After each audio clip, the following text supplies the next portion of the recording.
Alright guys, so welcome back to another test. Today, Sony headphones again, the WH-1000XM3, and we're going today for a helicopter ride to check them out. So let's go.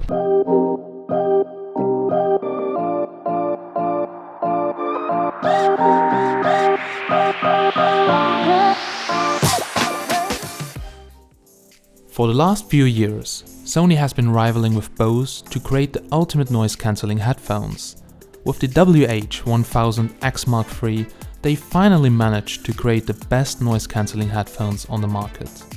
I already really like the Mark II, but they have now fixed every single flaw of the previous series. The biggest design change is the shape of the headband and padding on the ear cups. The headband is now more contoured to your head and the headphone has shaved off 20 grams of weight. Now 20 grams does not sound a lot, but if you wear them all day long, you will feel every single gram. Now Sony has finally moved from micro USB to USB Type-C charging and has implemented a new quick charge feature that gives you 5 hours of use from a 10-minute charge. That's pretty impressive. And the 30 hours of battery life at moderate volume levels is also great. Now talking about the volume, I always feel with Bluetooth headphones that they are reasonably loud but could be a tick louder, and it's also the case for these new headphones. Anyway, that may be my personal feeling. For the WH-1000XM3, they have a new multi-microphone array system that filters out background noise while picking up your voice during calls. I did a few test calls and to be honest, it sounds quite good. Now there is a new exterior finish on the ear caps where you will find the touch controls. It is smoother, but I also feel that it's more prone to scratches. The carrying case which is included is slightly different and it looks and feels like very high quality.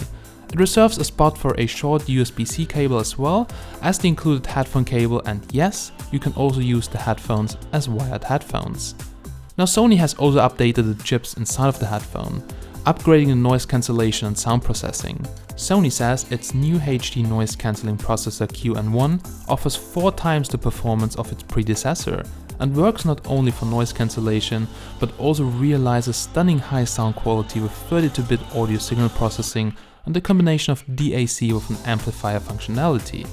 You don't need the app to control the headphones, so they come with some really nifty gestures, like touch controls on the right earpiece which include a double tap to start and stop the music, swiping up and down to adjust the volume, or swiping left and right to switch between the tracks. Also there's a button on the left earpiece to switch the noise cancellation to on and off, and you can also activate talking mode and muffle your music by putting your whole hand on the right earpiece, and then you can talk without putting your headphones down, so that's really convenient. The app, which can be used to control several things, is really easy to use. It's a one-pager that comes with battery monitor, adaptive sound control which detects if you're moving or not, ambient sound control and noise cancellation control, and even a noise cancellation optimizer. The optimizer checks if there are any air leaks because every head is different, and then it tries to compensate that and improve the noise cancellation.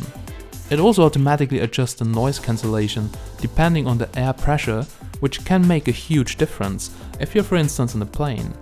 Now other things include an equalizer, surround sound and several other controls. Now like the Bose competitors, the 1000XM3 come with a built-in Google Assistant, so that with a touch of a button you can get the weather, control your smart home devices and much more. So that are basically the new features, but let's talk about the audio quality.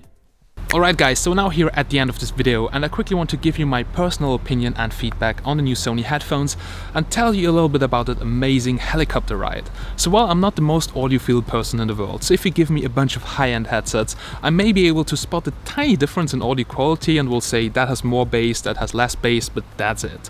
So with these headphones I have to say, for my taste, for a not super audiophile person, they just sound really great. So I was streaming Spotify, so that's probably not the best quality you can feed them with, but it uses also over Bluetooth Sony's own LDAC headroom extension, and for my taste I have to say it sounded pretty good. So that's from the sound quality. I just feel a little bit that it could be a tiny little bit louder. Maybe I'm just used to my car where I listen to music really loud with my hi-fi system, and when you put on the headphones it's like, yeah, it's okay, but it could be a little bit louder, just for my taste. The battery life is simply amazing. Now, I've used them for 2 days, almost all the time. So when I did some work, when I was editing videos, still 60% left. So battery life is really amazing. But what's the most amazing thing for me personally is the noise cancellation. So I don't like planes, but I have to travel a lot due to my work, due to my YouTube channel, and I really don't like planes. And when I put these on, I don't hear all the strange sounds from the plane anymore, and I feel really comfortable. It was the same in a helicopter. It was my first time in a helicopter. It was a bit weird, and in a helicopter it's damn loud. If you have ever been in a helicopter, you know what I'm talking about. Hey guys, can you hear me? So this is how loud it really is. And I was putting these on instead of the headphones in the helicopter, and you did still hear that you're in a helicopter, so the noise cancellation couldn't cut that out. But it was very low noise. And it was actually pretty amazing. So I could listen to music in the helicopter with Bluetooth, and the noise cancellation did a really good job bringing that rotor spin sound down to a minimum. And I have to say, also for planes, because traveling, that's the feature why I would actually buy them. So before I've used these headphones, I was using these Sony headphones, and you can see I've used them a lot because they are really broken. As you can see, they are scratched, and I paid 80 euros for them. So I bought them in my local electronics store, and they served me pretty well, but they have no noise cancellation, and it's a really crazy difference if you come from these budget headphones to these amazing high-end headphones with noise cancellation. Yeah, you really have to experience it for yourself. For me, I have to say it sounds amazing, but you really need to experience that. If I give that to a friend and he puts them on, he's like, wow, this is amazing. But guys, just go to your local store, test it out. For me, I have to say it's really worth it. For sure, I have to say I've got these for free from Sony, so I didn't pay for them. And that's why I actually just paid 80 euros for them, because it was for me like 400 euros for headphones. This is too much. But now, after I've experienced how they make my life actually better, because I use them for editing with the cable, I use them in the plane to chill down, I think it's worth the money. But I do get that a lot of money, and yeah. But if you have the money to spend 400 euros on headphones, then probably have a look at them, because they are among the best you can get right now on the market. Alright guys, thank you so much for watching this video. If you have any questions about the headphones, put them down below into the comments, and I'll try to reply as soon as possible. As always guys, thank you so much for watching. I'm Steven from Tech Magnet, and I'll catch you in the next one. Have a nice day. Bye.